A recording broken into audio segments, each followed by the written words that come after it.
Mandiri dan bertanggung jawab adalah bekal hidupnya sedari kecil. Kerja keras dan kerja ikhlas membuatnya menjadi pengusaha besar yang diakui dunia. Berpikir out of the box meyakinkannya untuk terus menciptakan terobosan. Karena baginya hidup bukan untuk mengambil sesuatu, melainkan untuk menciptakan sesuatu. Selamat datang Ketua Umum Kadin Indonesia, Arsyad Rashid di Yulandri Darwis Open House.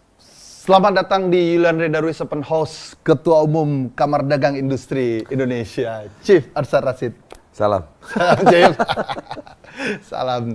Ini sebenarnya program dibilang berat, tidak, dibilang ringan juga tidak, karena substansialnya masalah kehidupan. Nah, ini Chief Arsyad akan sharing kepada kita semua, sekedar muda, bagaimana kisah klasik hidup beliau.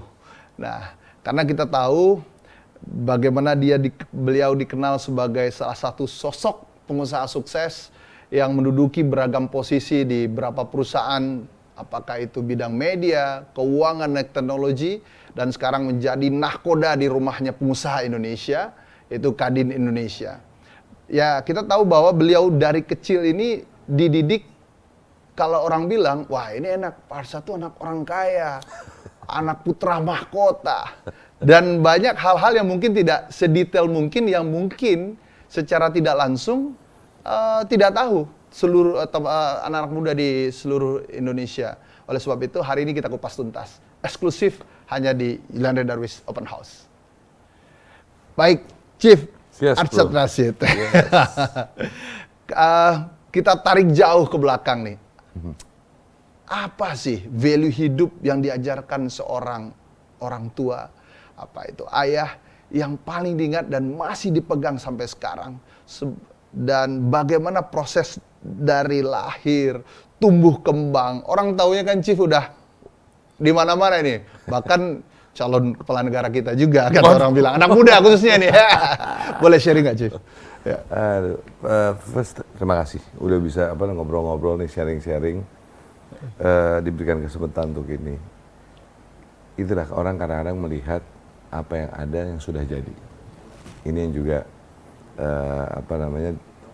dilihatnya apa yang sudah ada hari ini, tapi sebetulnya bagaimana sih prosesnya seperti itu tadi. Ayah tuh tentara, ya kan? Tentara. Jadi terus ya ayah dan ibu pasti sebagai orang tua pengen anaknya lebih baik daripada mereka, ya kan. Nah terus ayah waktu itu cita-citanya pengen jadi ini, pengen jadi insinyur ayah, ya. Tentara tapi pengen sebetulnya insinyur. Tapi dia bilang ya pada waktu itu dia tinggal di Komering, di Rasuan, lahir di sana. Keluar dari sana salah satu untuk supaya memastikan ayah itu dia bilang bahwa dia bisa dapat pendidikan, pada waktu itu ikut tentara. Masuklah tentara gitu kan, supaya paling sedikit kehidupannya ada tapi bisa ada pendidikan. Itu pendidikannya. Keluarlah dari Rasuan, Sumatera Selatan, Komering. Nah di sana akhirnya sampai dengan ayah bertemu dengan ibu. Ya. Ibu saya tuh Sunda gitu kan, dari Cimahi. Nah akhirnya kenapa Cimahi juga tuh menjadi interesting, karena Cimahi itu kan kota tentara katanya. Jadi dulu kalau orang pendidikan tentara itu di sana. Iya kan, tentara. Nah dia, tapi to make the story short, bahwa akhirnya mereka bertemu, akhirnya lahirlah seorang Arsyad. Nah dengan sendirinya strugglingnya ayah dan ibu bahwa ini ingin lebih baik untuk anaknya. Nah jadi mungkin cuman kadang-kadang saya mikir, waktu itu umur berapa ya? 9 atau 10 tahun, 9 tahun. Jadi diminta sekolah di luar, dikirimlah ke waktu itu Singapura. 10 tahun? Oh, ya. Ini perantau termuda, perantau termuda nih di zamannya nih. 10 tahun jadi perantau. Iya, dan ininya kan waktu, kalau ke depan, atau kemarin waktu itu saya punya anak kan, terus ada tiga anak. Waktu anak saya umur 10 tahun, ada ibu kan di situ, Bu, tega Bu, 10 tahun itu anak, gini. Tapi bilang, ya gimana? Karena kata-katanya ibu selalu ini, harus bisa dewasa, harus dewasa. Ayah juga gitu kan. Dari umur segitu. Udah berat sekali ternyata hidup beliau nih. Udah berat sekali di awal. 10 tahun udah disuruh keluar. Akhirnya, untuk itu, akhirnya saya ditinggal di satu rumah keluarga Arab waktu itu. di Singapura. Oke. Kenapa? Karena ayah ibu memastikan jangan sampai lupa nih masalah agama, belajar agama Islam, Al-Quran jangan sampai itu, ya kan? Nah itu yang menjadi kenapa ditaruh di keluarga Arab lah, di Singapura. Nah jadi apa yang didapatkan saya berjalan sampai dengan itu adalah utamanya tuh masalah disiplin. Ayah ini kan tentara. Iya. Jadi kalau namanya disiplin tuh, ayah tuh kalau dulu tentara dibilangnya macan gitu. Iya. Kenapa macan dipanggilnya? Karena galaknya itu. Tapi sayang dengan siapa? Dengan anak-anak, dengan anak buahnya, dengan semuanya. Jadi dia selalu memikirkan bagaimana pertama disiplin dan memastikan kalau punya anak buah harus yang namanya dia bilang pastikan dapur itu berkebun. Sudah itu pastikan juga bahwa punya rumah, punya papan, gitu kan.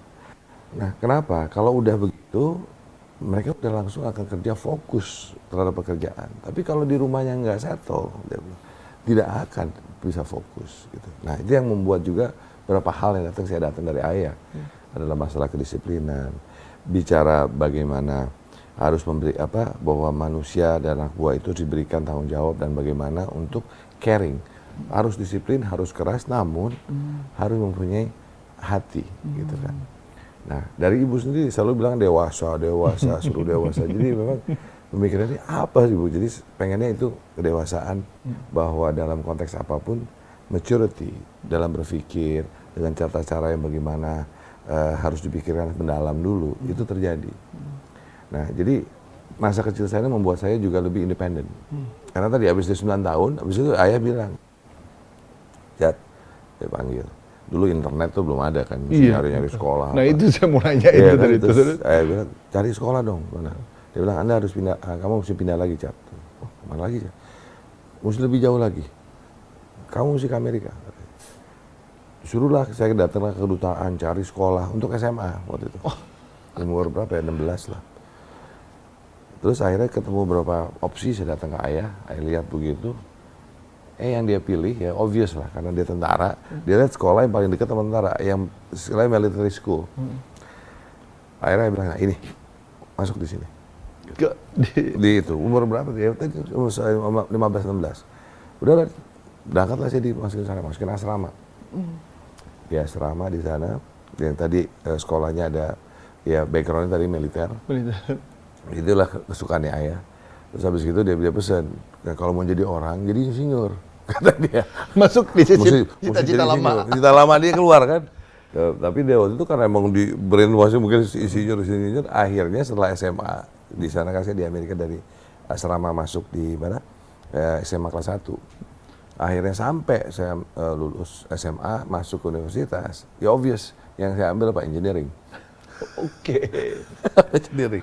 Cuman, karena aduh nih, kita pada waktu itu komputer lagi mulai-mulainya tuh. Akhirnya, karena ada kesukaan di situ, saya ambil waktu itu computer engineering. Oh itu awalnya. Okay. Nah, dulu nggak ada tuh computer engineering secara major. Itu cuma hanya ada electrical engineering, ya kan? Elektro. Tapi di dalam elektro itu ada komputer. Okay. Nah, makanya saya ambil situ, computer engineering. Nah, ambillah komputer engineering, namun akhirnya pas udah mulai masuk, namun saya mikir, wah nih, kalau engineering aja nih, mulai nih keluar pribadi kan, saya pengen bisnis nih gitu kan, pengen belajar strategi bisnis. Akhirnya saya menginikan ayah, akhirnya setelah engineering saya masuk ke bisnis. Karena pengen ada keinginan diri tadi kan, selain ayah punya cita-cita sebetulnya itu, ada yang ini. Nah itu akhirnya kembali ke Indonesia. Nah, kembali waktu itu saya nggak sempet untuk meneruskan lagi sampai S2 dan lain-lain karena ayah sakit. Ayah sakit, ini segala macam, akhirnya saya pulang. Pulang, udah pas pulang itu udah fokusnya kan udah deh. Sekarang kan ayah begini, ya kan, terus apa yang harus saya lakukan? Udah kerja dulu deh.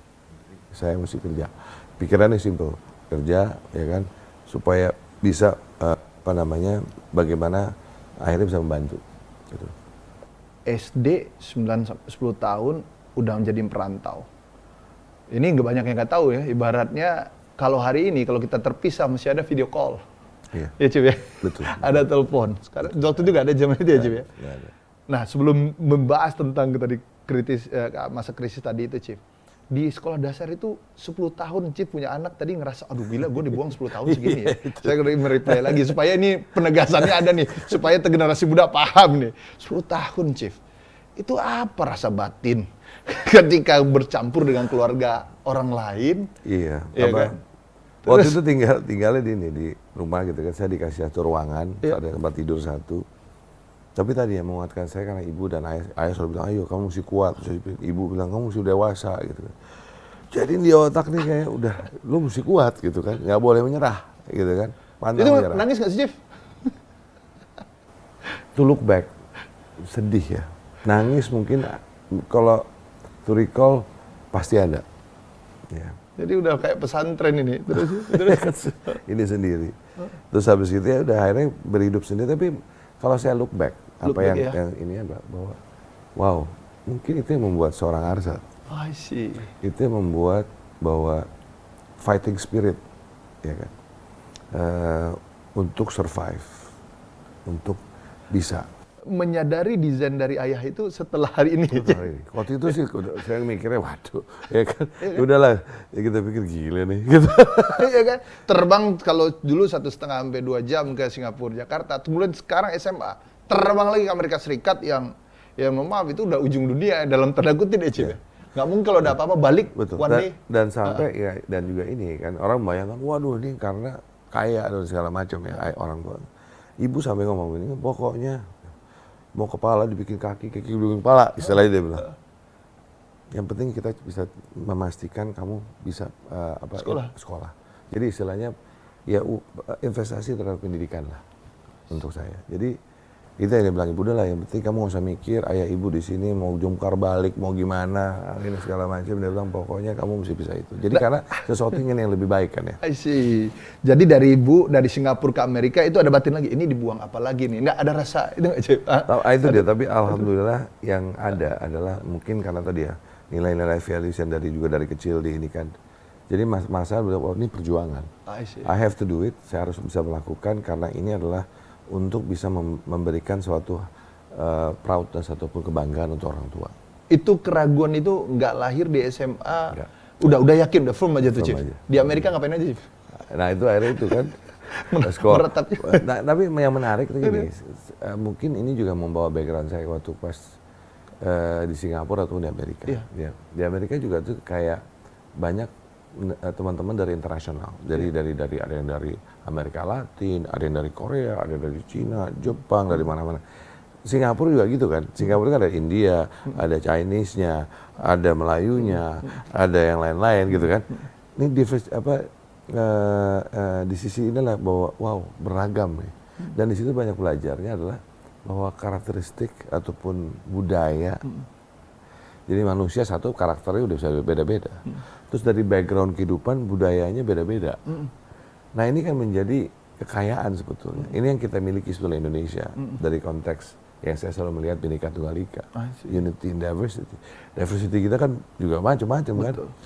Dari satu Sumatera aja mungkin dari Padang, Palembang, belum di Jawa aja, Jawa Sunda, ada Jawa, ada segala macam ya kan. Nggak gampang. Nggak gampang, beragam kan. Nah, tapi itu membuat jadi suatu wow, mungkin itu juga membuat kepada diri saya menjadi my passion. Hati saya mengatakan bahwa wow, kita Indonesia lebih tadi beragam-ragam, agamanya beda, ininya beda, tapi bisa bersatu. Ini kan hebat ya. Nah itu yang membawa juga menjadi passion dalam hidup saya dan menjadi ya itu dikatakanlah saya ingin melihat memastikan bahwa apa yang saya bawa dari lepas, apa yang pelajaran mengenai ada keberagaman dan lain-lain ini menjadi satu values yang saya merasa itu menjadi kekuatan. Jadi ya itu juga menjadi bagian daripada hati saya hari ini gitu kan. Jadi, Chief, saya melihat gini, orang kan masa bertumbuh waktu muda, sekolah dasar, SMP, SMA itu kan merasa mencari kata bahasa Chief itu jati diri. Nah ketika ayah menentukan pet ini, ada Chief tuh saya lihat tuh anak yang paling patuh pada orang tua. Ini value yang saya tangkap ya Chief ya. Yang istiqomah dengan apa ayah lakukan dan ternyata ayah tidak salah strategi berat perang hari ini. Mesti bilang ayah dan ibu. Karena ayah dan ibu ya. Kalau ibu bilang mandiri kan, harus dewasa. Nah, kesan apa Chief dari saya sebelum kita kesan dia udah kuliah nanti ya. waktu sekolah itu kesan apa yang di Singapura, kesan apa yang di Amerika, yang terlepas dari perbedaan-perbedaan untuk adaptasi, kesan apa lagi yang Ci ambil dari value seorang ayah, disiplin, apalagi tadi itu kemandirian, apalagi ya saya pengen lihat dari Susuk itu ternyata, oh iya ya, banyak anak muda yang berpikir, iya juga gue merasakan hal ini yang seperti Pak Arsyad rasakan gitu. Apa Ci? Yang satu ini bahwa kita belajar terus, saya merasa itu, bahwa kalau ngelihat dalam proses kehidupan saya, I learn by doing, gitu kan ya, belajar. Dan setiap pelajaran itu bahwa setiap manusia itu punya perspektif yang saya katakan ada video kehidupannya. Iya. So setiap orang itu terbentuk karena video kehidupannya. Ya. Nah itu yang value mungkin akhirnya saya katakan authenticity, authentic. Ya. Yang being yourself, gitu. Jadi diri lu sendiri. Jadi diri sendiri. Yang tadinya nggak ada yang nolongin, nggak nggak ada ini masak sendiri, Chief. Jadi kadang-kadang kan kita pengen ngeliatin orang, wah pengen nih kayak dia. Iya. Tapi salahnya kadang-kadang pengen kayak dia, diikutin semua kayak dia. Betul. Anak muda banyak banget sekarang tuh. Iya kan? K-pop pengen semua style, semua Padahal cara. bukan itunya, tapi kan yang dilihat adalah essence apa sih yang dibawa secara nilai-nilai, apa yang dianggap sebagai kompetensi, apa yang ada dari orang itu. Karena leadership atau kepemimpinan itu yang akhirnya saya ini kan bahwa mempunyai kepemimpinan yang berbeda-beda. Nah leadership itu datang jangan merasa bahwa kita tuh bukan pemimpin, karena saya merasa setiap orang tuh pemimpin. Itu yang saya belajar. Saya merasa apapun yang saya lakukan, we can be a leader dalam konteks apapun kita lakukan. Nah itu yang saya melihatnya bahwa proses kehidupan saya membentuk saya, makanya saya mengatakan bahwa karakter seseorang itu, dan waktu kita bicara di sini yang saya, kalau sekarang nih dibawa ke depan sedikit, kalau misalnya lagi rapat gitu ya di perusahaan, saya menghargai perbedaan pendapat. Ya, kenapa? Kita harus hargai dan hormati, karena perspektif orang tadi kan background kehidupannya beda-beda. Kadang-kadang dibilang gini, kata-kata normal bos, jadi normal ya gitu kan. Kalau barang itu jatuh diambilkan, diberikan. Tapi kan itu bukan normal. Satu orang berbeda dengan normal orang lain. Karena itu beda dalam konteks proses kehidupan. Ya kan, sama seperti kalau minum kopi, mestinya manis. Kan belum tentu. Kalau saya nggak suka pakai gula, pengennya yang pahit, misalnya. Nah ini yang harus kita hargai kan, perbedaan itu. Nah itu yang saya belajar akhirnya, belajar menghargai, menghormati pendapat atau perbedaan itu. Yang akhirnya malahan dari proses kehidupan saya merasa bahwa perbedaan ini menguatkan. Kenapa? Jadi kita bisa mendengar nih, oh iya kita ngelihat ini kadang-kadang kita bilang, oh saya ngelihatnya dari sisi ini, tapi kita lihatnya dari sisi ini, yang lain dari yang lain, jadi perspektifnya kan beda-beda. Nah padahal untuk membuat keputusan dengan adanya pemikiran itu semua, mungkin kita akan membuat keputusan lebih komprehensif. Nah itu akhirnya tadi satu lagi nih dalam proses hidup, saya belajar membuat keputusan. Nah ini yang saya ajarin ke anak-anak, karena waktu orang tua nggak ngajarin untuk membuat keputusan, kan di-dropin, beng nggak masuk gitu kan. Ya kehidupan ini penuh dengan keputusan. Karena orang bilang, ini garis tangan gitu ya. Saya bilang bukan garis tangan kali. Kenapa gini? Setiap kali dalam proses hidup kita pasti ada decision yang kecil ataupun besar, keputusan yang kecil atau besar, ya, yang berat atau yang enteng istilahnya kan. Tapi setiap keputusan yang kita buat, pasti hidup kita berbeda bos. Jadi ini membuat kita harus dibiasakan juga untuk membuat keputusan. Kadang-kadang kan susah. Membuat keputusan itu nggak gampang. Tapi kita we have to make a decision. Dan inilah menjadi proses juga pembelajaran saya gitu. Jadi saya rasa life itu full of decision. Penuh dengan keputusan. Nah dan untuk itu kita harus menyiapkan anak-anak kita, buat saya, untuk membuat keputusan. Salah satu decision hidup ketika sudah memutuskan mau di Singapura, di Amerika, kita harus bahagia. Ketika dipilih kemudian kembali ke jurusan tadi Chief. Yang pengen komputer, ternyata ada pola, gimana lagi Chief lanjutin tadi? Oh jadi iya, pas kuliah tadi itu kan ya. Karena kan kalau ayah pengennya pokoknya insinyur. Oke, nah, karena kalau udah mau milih ini ya, kan? Kalau selama ini kan Singapura ikut, terus ke sekolah SMA nah, ikut. Nah, ini udah mulai itu kan, karena ayah bilang mesti insinyur. Kenapa? Itu dia bilang gaji yang paling gede ntar insinyur. Kan gitu, pikirannya simpel. Karena dulu kalau orang pikir mau jadi insinyur mungkin ya.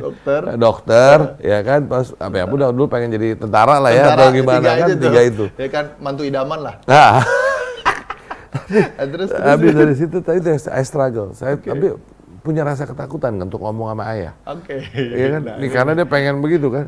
Tapi akhirnya saya memberanikan diri. Saya bilang, wah, ini kan kehidupan saya ya. Bukan kehidupannya ayah gitu istilahnya. Ya tapi deg-degan ngomong sama dia kan. Tapi ternyata waktu saya jelasin, ayah bisa menerima. Itu menerima. Akhirnya dia bilang gini, Chat, itu kan yang ayah inginkan. Sekarang kamu sudah datang ke saya, apa yang kamu inginkan? Jadi berarti ayah sudah lulus, katanya. Jadi ada kebetulan temen punya usaha waktu itu. Dia bilang mau ikutan nggak? Ya udah deh ikutan. Ya kan, jadi hasil ini kita masukin dikit nih ke mana? Ke usaha ini bersama temen. Tapi apa yang terjadi, Chief? Jadi istilahnya jadi bisnis tapi pasif investor kan, karena kan kerja nih tetap, tapi ini mau ikutan bisnis. Jebol. Itu pengalaman pertama, duit hilang. Habis itu duit. Itu kan kita naruh untuk itu duit habis gitu kan. Iya, bukan salah dia juga ya, makanya bisnis kan ada resiko. Saya mulai mikir mau usaha apa nih. Kan tadi background saya komputer engineering, saya ngerti itu segala macam. Nah, pada waktu itu ada yang namanya kartu ya. Itu kalau dulu tuh masih canggih. Kartu ada chipnya gitu kan. Kalau sekarang udah biasa kan. Ya buat handphone sekali apa. Kalau dulu banyak smart card, nggak tahu namanya sekarang apa tuh. Smart card, kalau ada kartu, jalan kartu itu. Nah, teknologi baru pada waktu itu. Ya kan. Nah, akhirnya kita jualan mulai itu. Saya jualan itu mau bikin namanya kartu smart card. Yang juga sekalian kalau smart card itu dipakai untuk apa sih? Biasanya ada ATM untuk jualan mesin, ATM tunai itu, sama satu lagi POS tuh. Kalau sekarang kredit card gitu kan. Kalau zaman dulu kan masih pakai magnet tuh. Kalau sekarang udah pakai chips ya kan.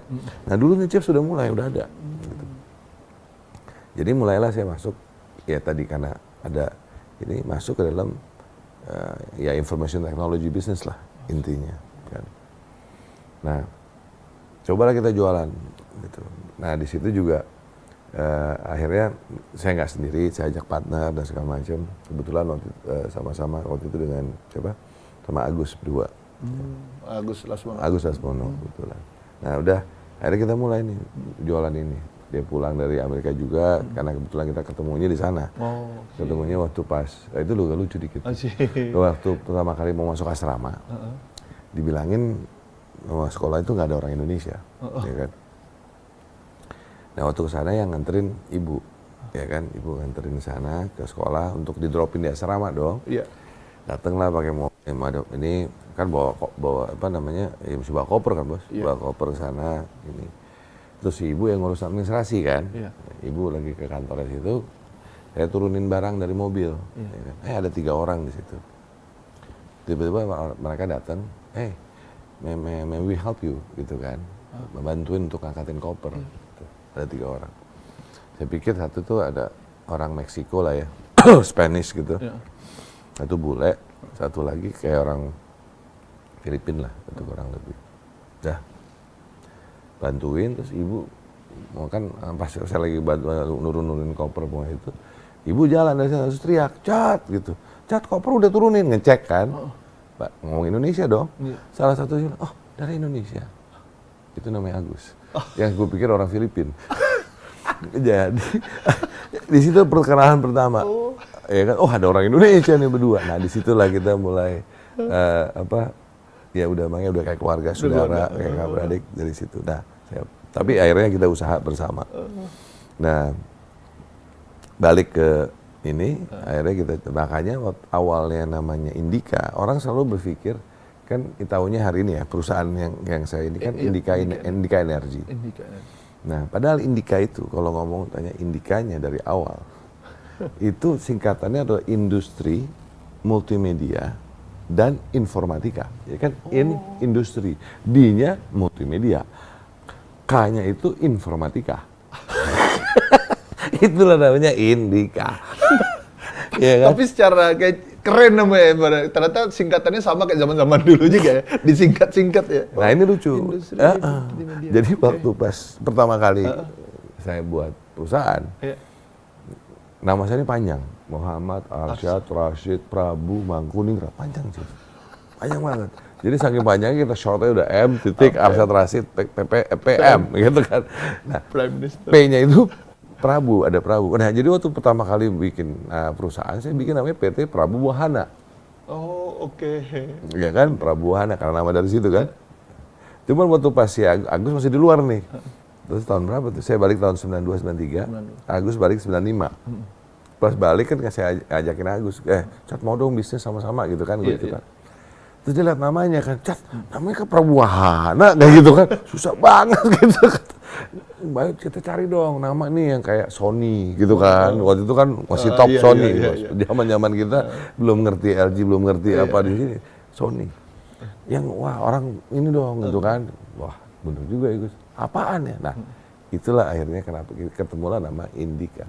Kita yang industri karena bisnisnya multimedia, akhirnya dapat Indika. Akhirnya kita pakai Indika. Rubahlah nama yang PT-nya tadinya Prabu Wahana jadi Indika. Gitu. So akhirnya bisnisnya itu terus wah tapi balik ke cerita tadi yang kita jualan itu tahun 97 kan 95 saya mulai usaha 1995. Habis gitu ke mana namanya pas 90 kita jualan itu akhirnya dapat kontrak Chief. Wah itu seneng banget kita dapat jualan POS itu point of sales itu kan buat mesin kartu kredit itu dapat order kontrak 10.000 dari satu bank ya kan bank itu beli itu 10.000 waduh happy-nya Masya Allah udah dong tanda tangan kontrak jebret semua udah dapet itu 97 pertengahan masalah. By the end of 97 akhir tiba-tiba itu bank collapse bos. Ingat nggak 97 krisis 98? Iya, krisis, ya. Banknya tutup. Jadi apa yang kita punya? Udah punya kontrak, udah mau berhasil, tapi cuma hanya sebuah kontrak, tapi nggak ada barang, nggak bisa jualan karena banknya tutup. Bayangin, ya ampun ya Allah. Jadi, nah orang kan nggak tahu bahwa dalam proses ini bukan hanya Indika hari ini udah begitu. Iya. Ini proses kita untuk menuju ke sana tuh struggling. Nggak ini dan apa namanya? Ya memang step by step gitu. Terus kalau move forward lagi ke krisis, akhirnya ke krisis 98 itu kan. Nah dari krisis 98 itu di situ saya banyak belajar juga sih karena apa? Banyak bantuin waktu itu juga sekalian kita usaha karena apa namanya? Waktu itu Agus keluarganya bapaknya apa namanya? Kena stroke waktu itu bapaknya terus akhirnya dia mesti bantuin keluarganya. Terus waktu itu zaman bahas kita nggak ngerti itu 98 tuh namanya restrukturisasi gitu kan. Artinya apa lu nggak ngerti kita waktu itu. Akhirnya bantuin sama Agus bilang Cat bantu Cat udah. Di situ banyak belajar juga sih ya kan bagaimana merestruktur perusahaan dan segala macam. Tapi akhirnya balik diteruskan mengenai usaha. Terus waktu itu akhirnya kita bilang, nih usaha kita apa, what's next gitu kan. Akhirnya bayangin dari yang tadinya ini kita bilang, wah mungkin yang kurang di Indonesia itu pembangkit listrik. Pemikirannya waktu itu. Akhirnya kita bilang, wah ini kita mau mesti kalau bisa bangun pembangkit listrik ya kecil gimana pun, tapi wah ini pasti dibutuhkan. Kenapa? Karena kita mikir kalau ekonomi Indonesia naik terus, perlu listrik. Tapi di sisi yang lain, Indonesia baru 98 kena krisis, secara politik waktu itu ada keributan, jadi namanya high political risk country kan, jadi resikonya tinggi. Jadi nggak ada yang mau ngasih pinjam duit di Indonesia. Investasi juga nggak mau. Ya kan? Dari Amerika, dari mana Jepang dan segala nggak mau. Akhirnya waktu itu berpikir, gimana ya kita bisa dapat sesuatu yang ada. Itulah akhirnya kita pikir, wah China. Itu tahun 2002. Ke Cina lah kita. Cina pengen bangun pembangkit listrik, mau ya modalnya nekat kan. Gimana? Cari di sana. Kita pikir kalau di sini nyari perusahaan Cina, tapi sampai di sana apa yang terjadi? Malahan dia bilang gini, "Iya punya batu bara nggak?" Dia bilang. Batu bara. Duh, bukannya Anda produksi batu bara besar gitu. Dia kan nomor 2, nomor 1, antara Rusia sama Cina tuh nomor 1, nomor 2 secara memproduksi batu bara. Iya, dia bilang, enggak, nah ini kita mau ada policy perubahan. Bahwa 50% pada reserve batu bara di Cina, itu akan di reserve. Nah, terus kebanyakan yang di reserve, dia bilang, itu adalah yang di dekat, coast area, atau area dekat laut kan, pantai. Jadi yang di tengah-tengah itu yang membuat batu baranya, dia bilang, yang di sini kita mau tutup, gitu. Nah, dengan demikian dampaknya yang terjadi adalah batu baranya dari tengahnya Cina dibawa ke pinggir, ke pantai kan, itu logistiknya jauh juga. Nah, mungkin lebih murah kalau bawa batu baranya dari Indonesia, ceritanya gitu. Tapi gara-gara itu, aduh cari dong, kita bantu nih modalnya. Wah, gitu kan kalau anak muda mau segitu, wah ini boleh juga nih. Baliklah. Peluang masuk, cari perusahaan itu, akhirnya dapat. Nah, tadinya nggak ada modal nih, Chief. Harapannya tadi dapat uang pembelian dari Cina itu kita pakai ini untuk financing keuangan, untuk supaya modalin pembelian kita. Tapi akhirnya apa yang terjadi? Akhirnya nggak jadi, gagal.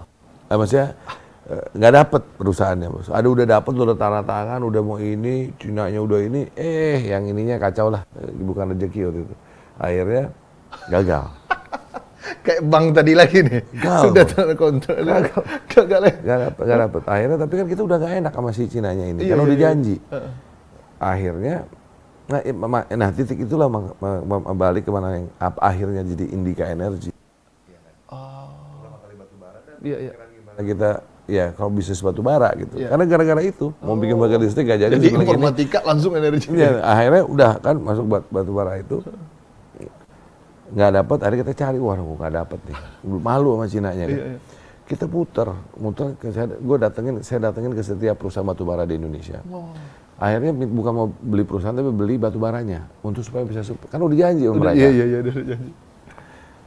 Kalau boleh Chief, sebelum kita cerita ringan lagi nih, kesan batin, orang taunya kan kita perfect seorang Rasid. Kesan batin yang benar-benar apa ya?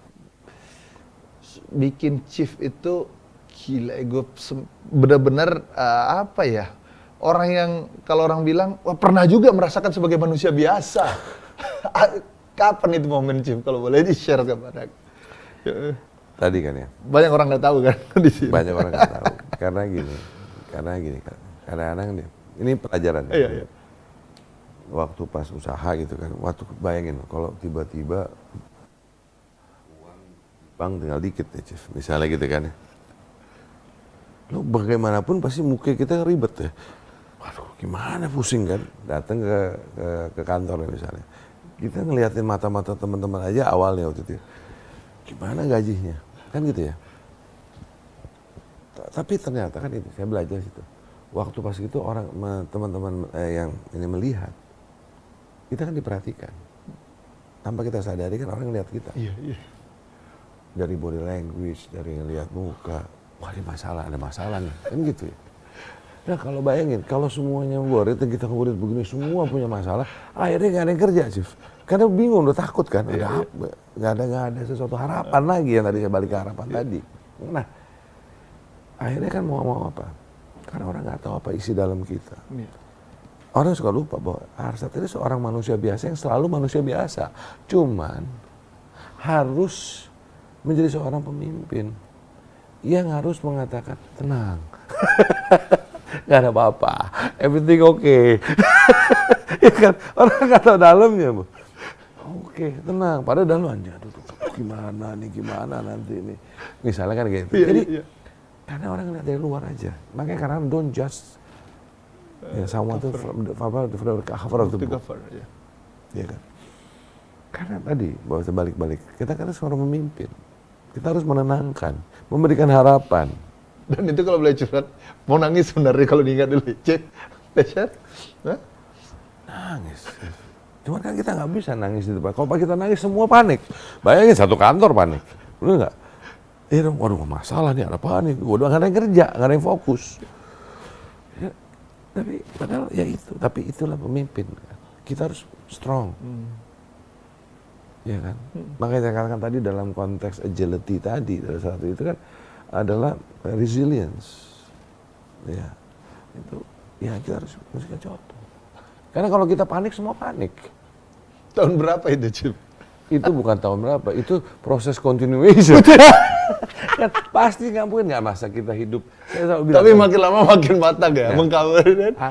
akhirnya kematangan itu terjadi kan. Ya, tapi bahwa kita kan manusia, Iya. nggak luput dari tantangan. Atau kalau orang selalu bilang apa kesulitan dan segala. Paling I don't like to use kata-kata kesulitan saya lebih suka tantangan gitu.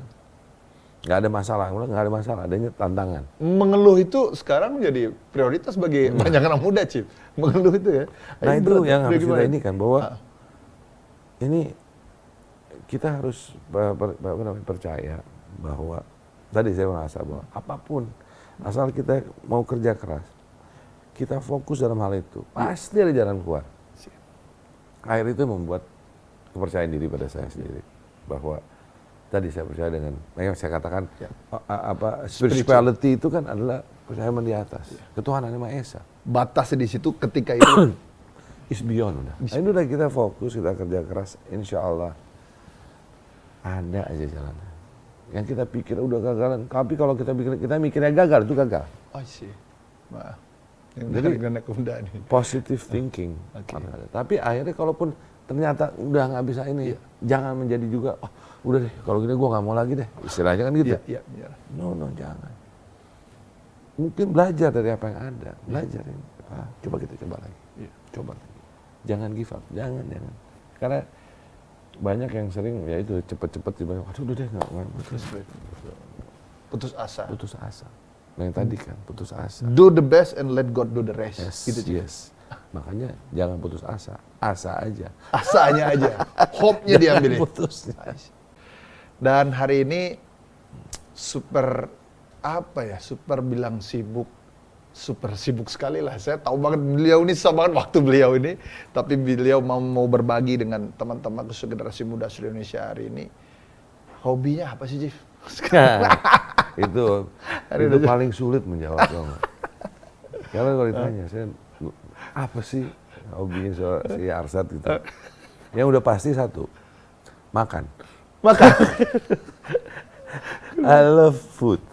Ya kan? My passion is actually makan. Saya suka makan. Makan masalah gini. Nggak perlu, bukan masalah mahal, murah atau segala. Yang penting enak. Jadi saya makan ayam, makan bakso. Pokoknya di mana ada makanan enak. Itu that's my passion. Karena kehidupan saya. Jadi kalau ditanya what's my passion? Makan gitu. Yang kedua, what is my passion? Mungkin manusia, orang. Jadi istilah gini, kalau orang ada yang bilang ini, kebanyakan bilang ini suka burung misalnya, bilang, birds watching gitu kan, burung.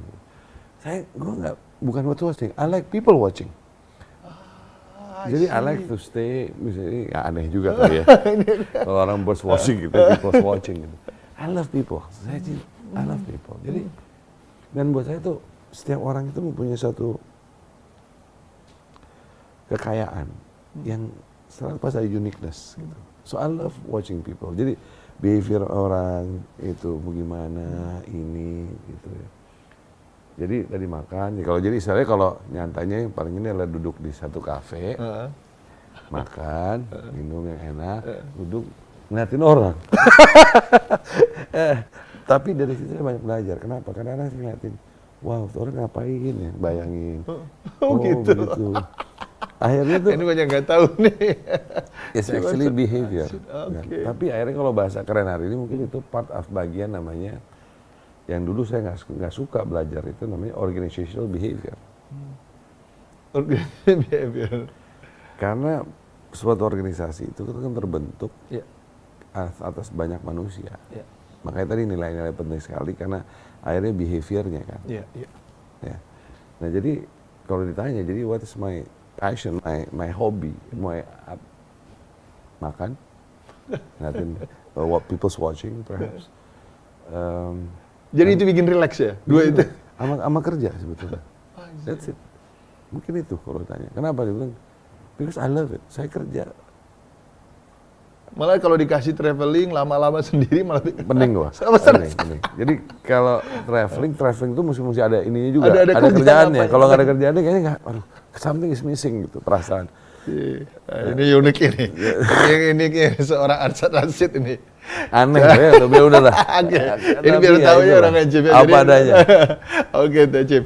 Chief, ini agak data nih Chief ya.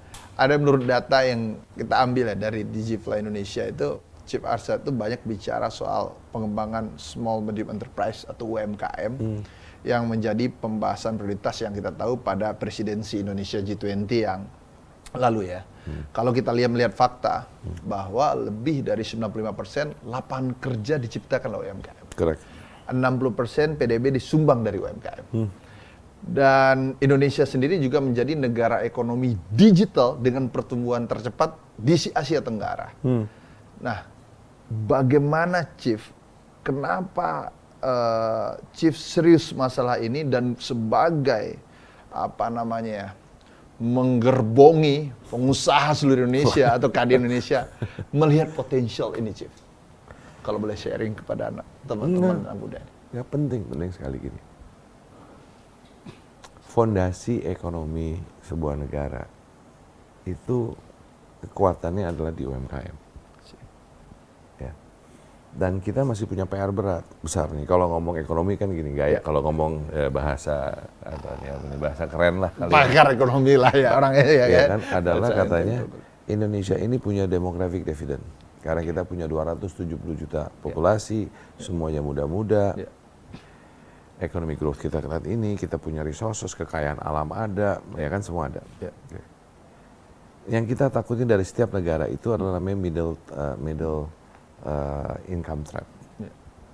Ya kan? Bahasa keren kan gitu, keluar yang dimana katanya kalau saya meminjam Pak Jokowi mengatakan, jangan dong sampai kita itu kayak ada negara-negara di Amerika Latin yang jadi negara berkembang terus. Tapi tidak menjadi negara maju, jadi berkembang terus berpuluh-puluh tahun sampai hari ini berkembang, nggak pernah jadi. Nah ini yang bahaya kan. Kita ingin keluar dari middle income trap, untuk keluar dari situ, untuk supaya kita bisa menjadi negara bukan negara berkembang aja, menjadi negara maju. Itu kan. Nah untuk itu kalau kita bicara tadi berarti kan kekuatan secara middle class Indonesia harus kuat. Untuk itu apa fondasinya? Ya UMKM. Ya kan? Karena jelas tadi kan katakan kontribusi ekonomi lebih dari 60%. Kontribusi lapangan pekerjaan lebih dari 90%. Ya kan? Istilahnya saya bilang pengusaha bakso aja yang pakai gerobak itu sudah menciptakan 1 lapangan pekerjaan kan? Ya kan? Nah, jangan pernah putus asa, harus asa. Harus berasa. Intinya adalah gini, kadang-kadang yang tadi kata-kata instan gitu kan, cuman hanya ada mie yang instan noodle yang cepet langsung masuk gitu. Dalam suatu proses kehidupan itu nggak ada. Tapi janganlah berputus asa, harus selalu bisa memberikan harapan pada diri kita sendiri, belajar selalu.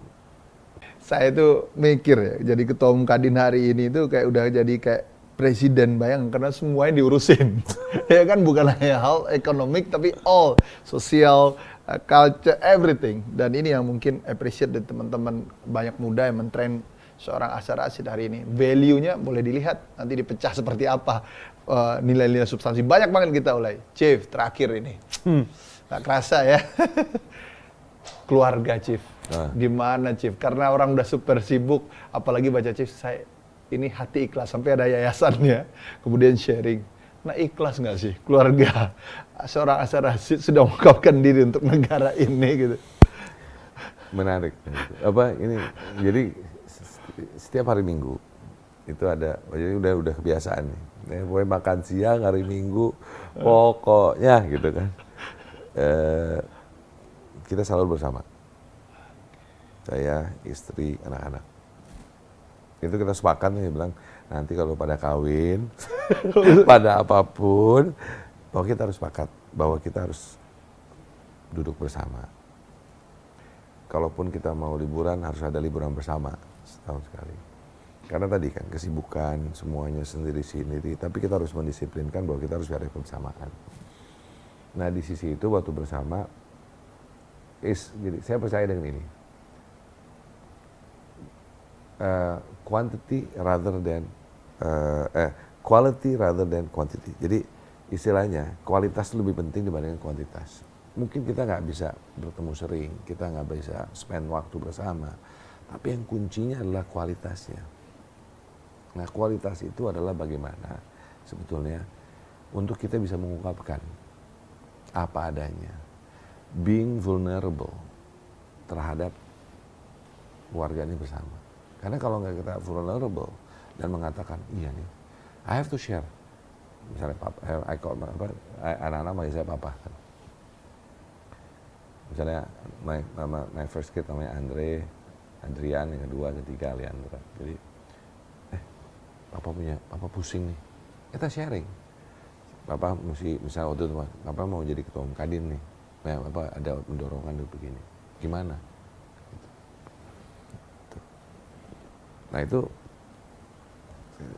saya tanyain pendapatnya istri gimana, anak. Jadi kita harus si A yang pertama, yang kedua, yang ketiga. Jadi keputusannya ada keputusan bersama. Yuk kita bicarakan, kita terbuka, kita taruh semua on the table. Kita jangan ada judgement dulu, dengerin perspektifnya gimana, ya kan.